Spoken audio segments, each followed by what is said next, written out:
Hi friends, welcome back to my channel Navya tailoring videos.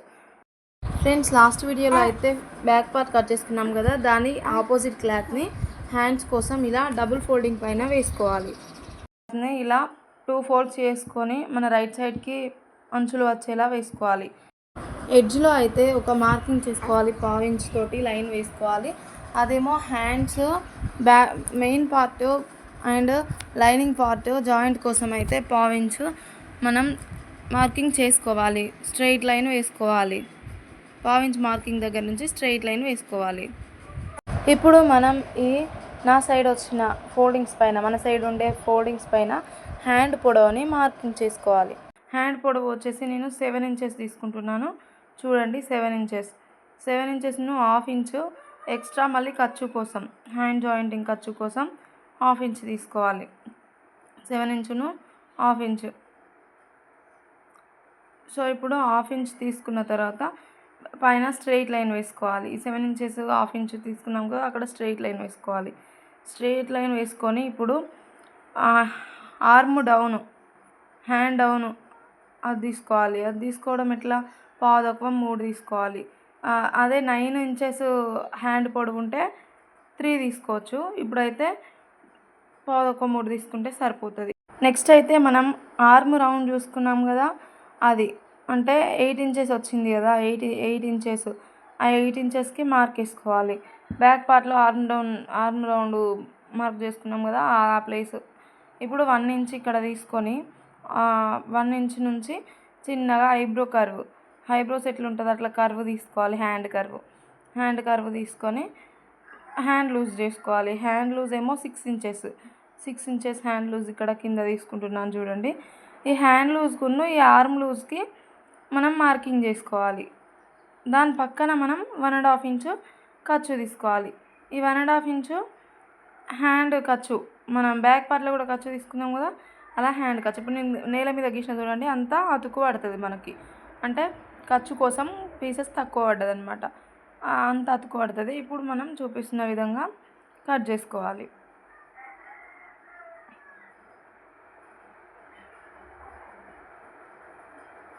Hands అయితే అయిపోయినాయి. అక్కడ కొంచెం ఎక్కువ అంటే ఎడ్జెస్ సరిగ్గా లేకపోతే కట్ చేసుకుంటున్నా. ఇక్కడ ఒకటి జాయింట్ పార్ట్ ఉంటుంది కదా, దాన్ని కూడా మనం కట్ చేసుకోవాలి. 2 హ్యాండ్స్ కదా, అది వచ్చేసి హ్యాండ్. నెక్స్ట్ ఏమో ఫ్రంట్ పార్ట్ కోసం ఓపెన్స్ మన వైపుకు ఉండేలా క్లాత్ని అడ్జస్ట్ చేసుకోవాలి. చూడండి, అంటే ఓపెన్స్ మన వైపుకి వచ్చేలా ఇలా క్లాత్ని వేసుకోవాలి. ఇలా క్లాత్ని వేసుకున్న తర్వాత బ్యాక్ పార్ట్ ఉంటుంది కదా, బ్యాక్ పార్ట్ని మనం క్రాస్గా ఆ ఎడ్జెస్ దగ్గర నెక్ వచ్చేలా, అంటే షోల్డర్కి వచ్చేలా అట్లా క్రాస్గా వేసుకోవాలి. అంటే క్రాస్ కట్ బ్లౌజ్ అన్నట్టు. ఇప్పుడు స్ట్రైట్ కట్ కూడా ఉంటుంది బ్లౌజు. అదేమో ఏజ్ ఎక్కువైన వాళ్ళకి, 60 పైన ఏజ్ వాళ్ళకి స్ట్రైట్ కట్ చేస్తారు. ఇదైతే మళ్ళీ ప్రిన్సెస్ కట్లో కూడా స్ట్రైట్ కట్ ఉంటుంది. ఇది మాత్రం క్రాస్ కటింగ్ బ్లౌజు. సో ఇప్పుడు ఇలా మనం క్రాస్గా బ్లౌజ్ని వేసుకొని 2 ఇంచెస్ బ్యాక్ పార్ట్ పైకి మలవాలి. అంటే కింది సైడు 2 ఇంచెస్ పైకి మలవాలి. 2 ఇంచెస్ ఎందుకు మలవాలి అంటే అది షేప్ బెల్ట్ భాగం అనమాట. సో ఇలా మలుచుకొని చుట్టూ మన బ్యాక్ పార్ట్ ఎట్లా అయితే వేసుకున్నామో దాన్ని చుట్టూ మనం డ్రా చేసుకోవాలి. మనం ఎట్లా గీసుకున్నామో, అంటే ఫస్ట్ ఎట్లా మనం కట్ చేసుకున్నామో అట్లా డ్రా చేసుకోవాలి. నెక్ దగ్గర పైకి, అంటే ఫ్రంట్ పార్ట్ బ్యాక్ పార్ట్ అంత డీప్ ఉండదు కదా, సో అలా పైకి ఉండేలా డ్రా చేసుకోవాలి. ఇప్పుడు చూడండి, మొత్తం అయితే నేను డ్రా చేసుకున్నాను. ఇలా డ్రా చేసుకున్న తర్వాత మనం బ్యాక్ పార్ట్ని తీసేయాలి. బ్యాక్ పార్ట్ తీసేసి, అంటే నెక్ దగ్గర పైకి అక్కడ అలా లైన్ వేయాలని చూపిస్తున్నాను. బ్యాక్ పార్ట్ తీసేసిన తర్వాత అయితే మనం ఫ్రంట్ నెక్ డీప్ ఏమో 5.5 ఇంచెస్ తీసుకుంటున్నాను. 5.5 ఇంచెస్ ఫ్రంట్ నెక్ డీప్. అలా ఫ్రంట్ నెక్ డీప్ అయితే కస్టమర్ దగ్గర నుంచి మనం తీసుకోవాలి. తీసుకున్న తర్వాత 5.5 ఇంచెస్ మార్క్ చేసుకున్న తర్వాత అక్కడ ఎల్ షేప్ ఇస్తున్నాను. ఎల్ షేప్ ఇచ్చి ఇక్కడ కర్వ్ తీసుకోవాలి. మనం రౌండ్ షేప్ ఇచ్చుకోవాలి. రౌండ్ షేప్ ఇచ్చిన తర్వాత మనం నెక్స్ట్ వచ్చేసి చంకలోతు తీసుకోవాలి. చంకలోతు అంటే ఇక్కడ ఆర్మ్ రౌండ్ ఉంది కదా, ఆర్మ్ రౌండ్ దగ్గర మనం మళ్ళీ మొదట మనం ఆ బ్యాక్ పార్ట్లో ఎలాగైతే ఎల్ షేప్ తీసుకున్నామో అలా ఇక్కడ ఎల్ షేప్ డ్రా చేసుకోవాలి. ఎల్ షేప్ డ్రా చేసుకొని ఇక్కడ మనం కర్వ్ ఉంది కదా, ఈ కర్వ్ దగ్గర 1/2 ఇంచ్ లోపలికి మార్కింగ్ చేసుకొని ఆ 1/2 ఇంచ్ లోపలికి మార్కింగ్ చేసుకున్న దానికి మనం కర్వ్ తీసుకోవాలి. అలా కర్వ్ తీసుకుంటే మనకి ముడతలు రాకుండా ఉంటుంది. హ్యాండ్ దగ్గర, చంక దగ్గర ముడతలు రాకుండా ఉంటుంది. ఇప్పుడు లోపలికి మనం తీసుకున్న కర్వ్ని కట్ చేసుకోవాలి. సో ఇప్పుడైతే మనం హుక్స్ కాజా పట్టీ సైడ్ అంటే మన నెక్ సైడ్ షేప్ బెల్ట్ మనకు షేప్ రావడం కోసం కింది నుండి 1 ఇంచ్కి మార్కింగ్ చేసుకుంటున్నాను. కింది నుంచి 1 ఇంచ్కి మార్కింగ్ చేసుకున్న తర్వాత మనకు ఫ్రంట్ పార్ట్ పొడవు తెలవాలి కదా. ఫ్రంట్ పార్ట్ పొడవు అంటూ ఏముండదు.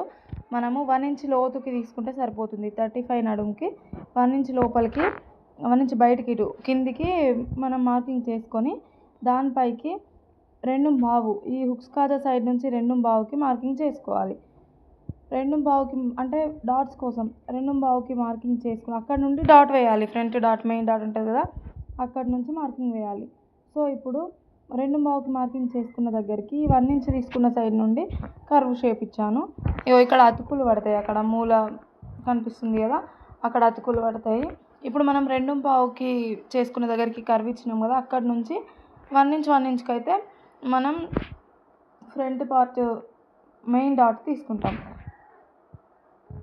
చూడండి చూపిస్తున్నాను. చంక లోతు, నెక్ రౌండ్, ఇక్కడ కర్వ్, హుక్స్ కాజా పట్టి హైట్ అంత వచ్చిందని చూపిస్తున్నాను. 1 ఇంచ్కి మార్కింగ్ చేసుకొని కర్వ్ ఇచ్చిన అని చూపిస్తున్నాను. అలా కర్వ్ తీసుకున్న తర్వాత అక్కడ మనం మార్కింగ్ పెట్టినాం కదా 2.5కి, అక్కడ నుండి ఇటు 2 ఇంచులకి మళ్ళీ ఒక మార్కింగ్ పెట్టుకుంటే మనకు మెయిన్ డాట్ వస్తుంది అన్నట్టు. మెయిన్ డాట్ హైట్ ఏమో 2.5 ఇంచెస్ తీసుకోవచ్చు. నేను చూపిస్తున్న విధంగా ఇక కట్ చేసుకోవడం అయిపోయింది. ఇలా కట్ చేసుకోవాలి.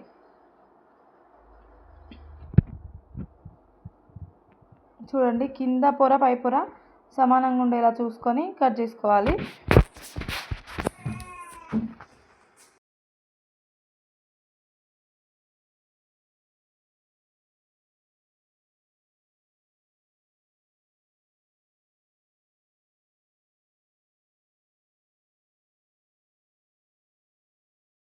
ఇలా కట్ చేసుకున్న తర్వాత అయితే చూడండి మనకి ఆ పీసెస్ అక్కడ అతుకులు పడతాయి. ఎలా పడతాయి అనేది చూపిస్తున్నా. అలా వచ్చేసింది ఫ్రంట్ పార్ట్.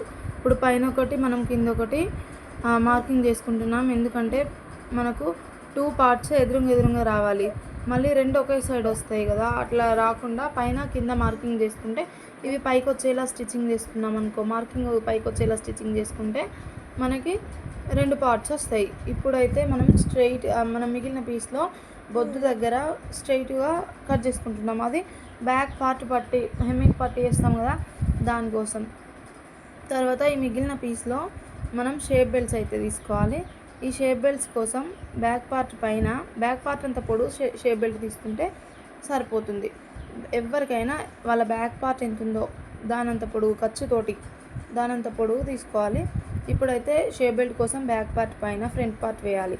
వేసి మనకి ఇటు సైడ్ అంటే హుక్స్ కాజా పట్టి సైడ్ ఎంత వచ్చింది, మనం నడుము సైడ్ జాయింట్స్ సైడ్ ఎంత వచ్చింది చూసుకొని 1/2 ఇంచ్ ఎక్స్ట్రా, దానికి 1/2 ఇంచ్ ఎక్స్ట్రా యాడ్ చేసుకొని హుక్స్ కాజా పట్టి సైడ్ది హుక్స్ కాజా పట్టి సైడ్ 3.5 వచ్చింది. 3.5 ఏమో హుక్స్ కాజా పట్టి సైడ్, 2.5 ఏమో జాయింట్స్ సైడ్. 3.5 చూపిస్తున్నా. హుక్స్ కాజా సైడ్ వస్తుంది అది. ఇగో స్ట్రైట్గా వచ్చే అక్కడ 2.5 అక్కడ వేస్తున్నా, అంటే జాయింట్స్ సైడ్. మధ్యలో వచ్చేసి కూడా 2.5 చేసేసి కర్వ్ ఇచ్చేస్తే అయిపోతుంది. ఇలా కర్వ్ ఇచ్చేస్తే షేప్ బెల్ట్స్ అయిపోయినట్టే.